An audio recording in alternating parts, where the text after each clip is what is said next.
On va continuer d'explorer la carrière de Brigitte Bardot avec Gad Edry qui est en ligne avec nous. Merci d'être avec nous et d'accepter de répondre à quelques questions. Vous êtes à la tête de la galerie de photos Gad Collection.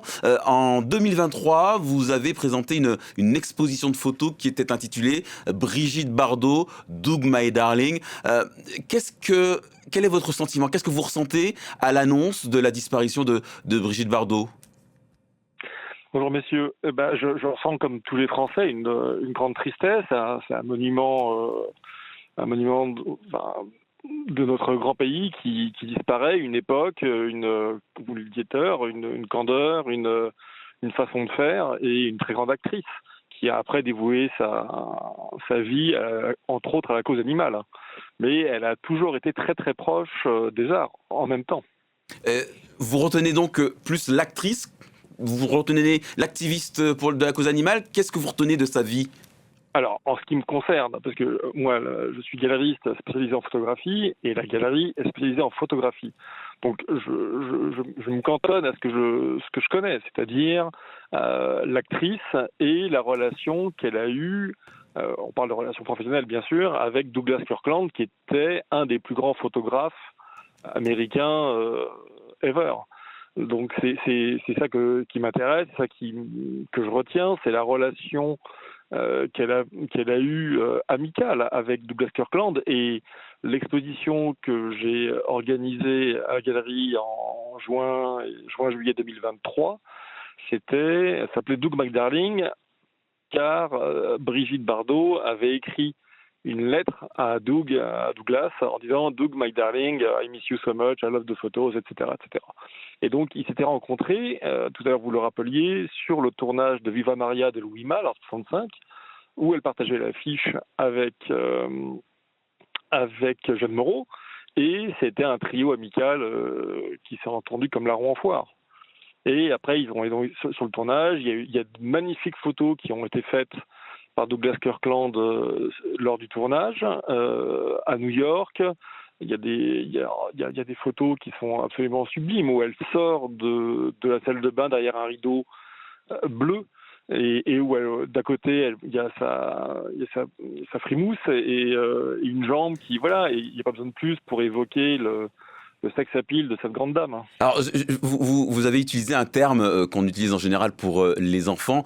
Vous avez utilisé le terme frimousse. Qu'est-ce qui faisait de Brigitte Bardot un être aussi lumineux devant une caméra, devant un objectif? Est-ce que c'est ce côté presque candide qui la rendait si lumineuse? Alors, il y a effectivement ça. Il ne faut pas oublier qu'elle a quand même quitté l'école très tôt pour travailler très tôt. Et donc, elle a resté une espèce de grande adolescente, grande enfant toute sa vie. Elle a ce côté, effectivement, je m'émerveille devant beaucoup de choses. Je suis spontanée. Elle n'avait pas elle n'avait pas Il n'y avait pas d'artifice. de retenue quand elle devait dire un truc, elle le disait. Elle disait franchement, clair, net et précis. Elle ne tournait pas autour du pot. Et c'est ça, effectivement, aussi, je pense que les Français ont aimé chez elle. Cette franchise qui aujourd'hui a pas forcément libre cours.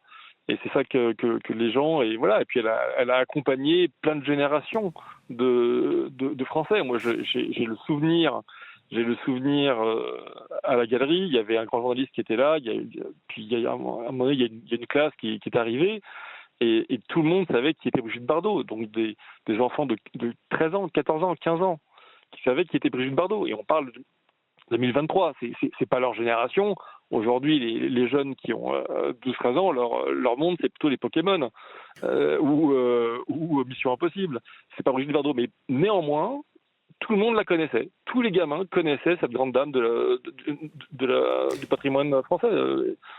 Patrimoine, bien sûr, on parle de patrimoine cinématographique. Qu'est-ce qu'elle laissera, selon vous, dans l'histoire? Très globalement, vous retiendrez, sa carrière, ou vous retiendrez le côté polémique?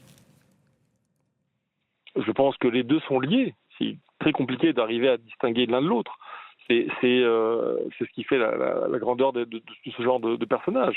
C'est qu'ils arrivent à allier leur vie intime avec leur vie professionnelle et à passer un message. Et c'est ce message qui va perdurer.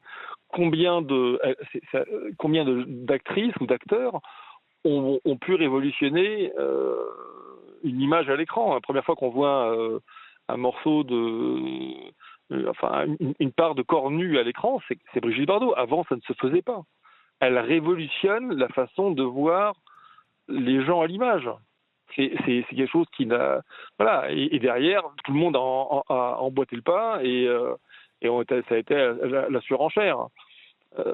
Voilà, donc c'est quelqu'un c'est une révolutionnaire dans l'âme, et elle, et bien sûr, les gens qu'elle a côtoyés, c'est-à-dire les grands réalisateurs, mais aussi les grands compositeurs. Vous parliez de Gainsbourg tout à l'heure. C'est exactement ça. Elle a su être là au bon moment, au bon endroit, avec les bonnes personnes et transmettre le bon message. Et elle a incarné. C'est un talent qui ne s'explique pas. Elle a incarné une époque, d'après vous? Elle a incarné une époque, mais elle incarne plusieurs époques à la fois. Elle ne s'arrête pas dans les années 60, puisque encore aujourd'hui, à 91 ans, où elle disparaît, on en parle encore comme de quelqu'un de très présent dans la vie des Français. Et ça, c'est exceptionnel. Il y a très peu de personnes qui arrivent à avoir ce genre d'aura, et pas seulement en France. Moi, j'ai la chance de côtoyer des gens du monde entier. Elle est immensément connue aux États-Unis, au Moyen-Orient, au Japon. On ne parle pas de quelqu'un qui est franco-français. On parle d'une star internationale du cinéma, comme on n'en fait plus. Enfin, des vraies stars que tout le monde connaît à travers le monde entier, il n'y en a pas tant que ça. Et c'est vrai que ce qu'il a magnifié, c'est effectivement aussi, en ce qui me concerne, l'objectif de Douglas Kirkland, qui a eu la chance de photographier les plus grandes et les plus grands acteurs de ce monde. Voilà. Donc ça c'est quelque chose qui est absolument exceptionnel.